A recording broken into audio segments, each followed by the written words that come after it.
Have you ever stared into the void of the night and wondered to yourself, how do the crickets chirp in unison? Or have you been into the woods and seen thousands of fireflies flashing together? Isn't it amazing how they spontaneously synchronize without any external music?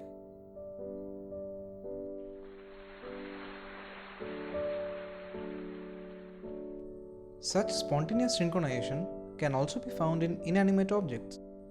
The moon, for example, is tidally locked to the earth, such that its rotation and revolution are synchronized, and we never get to see the other side of the moon. It turns out that spontaneous synchronization can be modeled, and by very simple rules, added with it nonlinearity. But what exactly is nonlinearity? And what on earth is a dynamical system?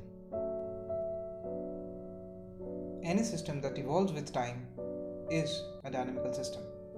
Well, if the system follows a simple rule that the rate of the change of the variables of the system is directly proportional to the value of the variables themselves, then the system is called linear. Such systems exhibit exponential growth or exponential decay. You immediately see how limited this is. On the other hand, if the rate of the change of the variable is dependent on some function of x, then that's nonlinear, provided the function can be power of x, it can be sine of x, it can be ln x, anything which is not a linear function of x. The world around us is overtly nonlinear. Population dynamics, physics, chemistry, economics, weather. You must be wondering if I am luring you into solving differential equations. Quite on the contrary, the aim of nonlinear dynamics is to find a qualitative understanding of the system.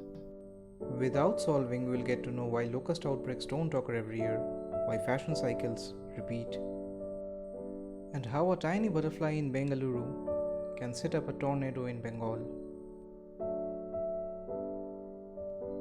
All we would need is a tiny bit of DDX, but a lot of imagination.